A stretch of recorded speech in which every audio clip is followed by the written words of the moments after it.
April 26th. It's all very exciting and so much to get to today with these guys. Nate Burles and Peter Schrager looking sharp, and we've got Kyle Brandt as well, and it's time for the lead block. Time for the lead block, draft week. Guys, not playing around here, getting right to it. Cleveland will be rocking on Thursday night. We've got boots on the ground already. Sniffling boots. It looks a little bit cold out there. Let's get to Ohio and our very own Aditi Kinkhabwala. Good morning, Aditi. Tell us how the city of Cleveland is getting ready for this thing, starting on Thursday night. Good morning, Kay. It is cold and blustery city of Cleveland for sure. Well, there's a ton of excitement here.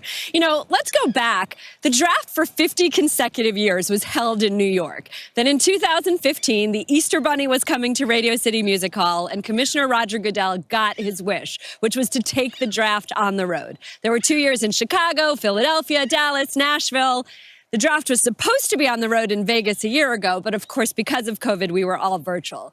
Now the draft is back on the road here in Cleveland, and this city has been preparing for months for this moment. There's all sorts of ancillary events associated with the draft. Since the draft came on the road here in Cleveland, there'll be a Power of Sports Summit. There's also a big NFL experience in First Energy Stadium, which is just like the Super Bowl experience. And finally, as we are seeing the light at the end of the tunnel of COVID, we're sort of seeing what a big NFL event can indeed be as we get out of that. And that's what we're expecting this week, Kay.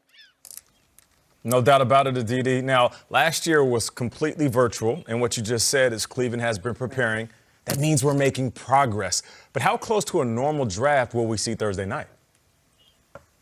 We're going to see, Nate, a little bit of the old and a little bit of what we saw last year. So what do I mean by that? There is indeed a draft stage here. There will be 13 of the expected draft picks here. There will be another 40 or so that will have cameras in their homes and will be virtual, which will be like last year.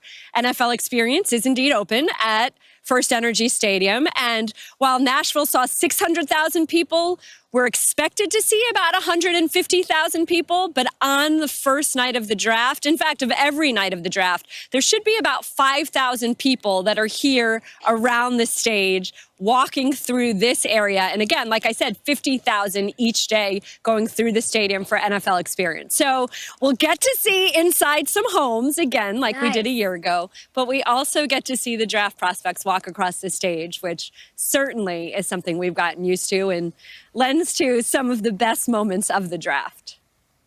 Yeah, it's going to feel a little bit normal there, Aditi. Go warm up. We also do have a virtual aspect with the Draftathon, NFL.com/Draftathon to find out more about that. It'll be happening simultaneously and raising money for those places that are most stricken and most needing it from everything with COVID-19. So thanks so much, Aditi, and we'll talk to you all throughout the week, and we love having you on the ground there in cold Cleveland. 3 days out, guys. So much intrigue in round one of the 2021 NFL Draft. So whether it be a prospect, a coach, an owner, anybody, who is the most interesting person come Thursday night, Kyle?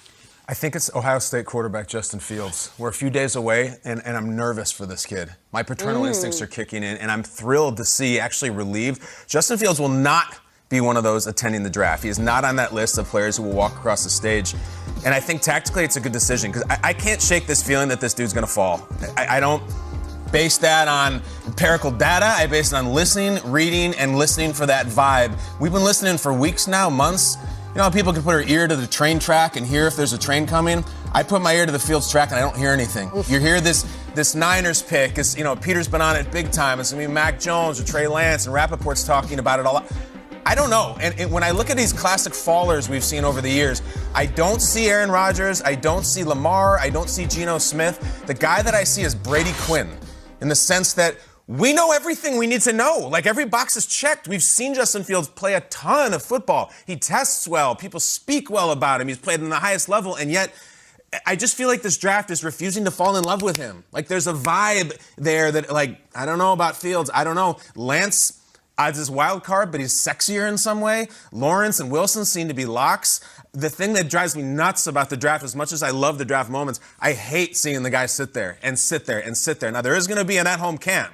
Justin Fields will be involved virtually. They'll have a camera wherever he is.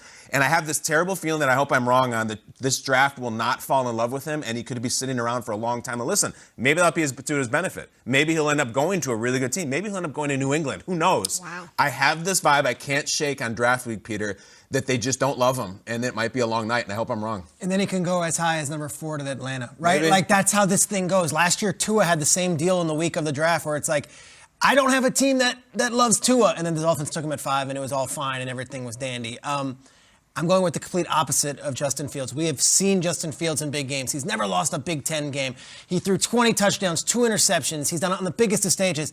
I find Trey Lance to be fascinating. For all the reasons you said Justin Fields was like the Brady Quinn, Trey Lance, I don't even have a comparison because it's not only a lack of experience or a lack of pass attempts, it's also this crazy layoff from football. He's played 1 game in 16 months. And in that 1 game, did not play well. Every GM I speak to is like, do not put on that tape. It is bad. He's inaccurate. Really? He's terrible in the Central Arkansas game. He throws 15 of 30. It's not a showcase for Trey Lance by any means, and that was the intention. They're like, let's have this game. Trey Lance light it up, throw for 500 yards, put it on film. Didn't go well for him, and yet in the months since that game, he has blown away teams in interviews. I don't have a single team, and I talked to a lot in the top 10 this past weekend, who doesn't love the kid, who doesn't love the player, who doesn't love what they met on the Zoom and then also got to meet in person at his pro day. And yet, he might be the one who falls because it is such a big swing. We've never had a prospect who has played just 1 game in that long a stretch and has only attempted 300 passes. I'll go one step further with this. If you think you're going to redshirt Trey Lance, that'll mean he won't have played in the 2020 season. He won't have played in 2021. And now you're entering 2022, and you're like, all right, Trey Lance, you've played 1 game in now 28 months. Yeah, since the 90s. Here's the ball. Right. Like, it's a huge deal, and yet he's 20 years old, small school, and the ceiling is uncapped. Where's the stock right now? Because nobody's talking about him. Then he had that second predator. Everybody, where is he at? He can go as high as days out. 3, or he can go as low as like 15. And then you can see teams like Washington and Chicago get antsy and trade up to go Is get his him. name heating up? His name is very well regarded. I don't know if it's heating up right now. Like, I thought maybe it would have been like, all right, coming out of the weekend, San Francisco's taking Trey Lance. I can't say that right now. All right, for me, I'm going with the most interesting person as Bill Belichick. Okay. Bill Belichick spent this offseason making moves, and we were talking about the Patriots, and it seems like everybody was putting the dirt on top of their casket this past season, and rightfully so. They didn't fulfill expectations. The Buffalo Bills snatched that division, and for what it's worth, we gave them the crown. Even though they haven't earned it over a sustained amount of time, the Patriots were looking and listening to everything that we were saying. And what did they do this past offseason? They spent money. Over $300 million in free agency. How about that for making moves? And this is something that they don't typically do. And something else they don't typically do, maybe go get a quarterback in the first round. They have the 15th overall pick. We don't know if they're going to move up. We don't know if they're going to settle. Maybe take one of those quarterbacks that will fall. I know we'll talk about that a little later on the show. They also have the 46th and the 96th pick, and then 4 picks in the 4th round. How about that, though? The Patriots are notorious for grabbing gems and then making them shine brighter than ever. Now, there is some criticism. You may say, well, Nate, I mean, recently they haven't been nailing the draft. They haven't made look at N'Keal Harry. I mean, we're still waiting for that project to take shape. And I get it. But I feel like with what they've heard, I'm talking about the criticism from the masses and how they moved in free agency, being aggressive right out the gate, I feel like they're applying pressure. Peyton Manning once said, you only feel pressure when you don't know what the hell you're doing. The Patriots, they know what they're doing. Yeah. And right out the gate in free agency, they said, we are going to make our team better right now. We're going to sign Cam right now. And then come draft day, I feel like they're going to make a move. And Kyle, you said it about a month ago. The Patriots are going to do something that's going to raise our eyebrows.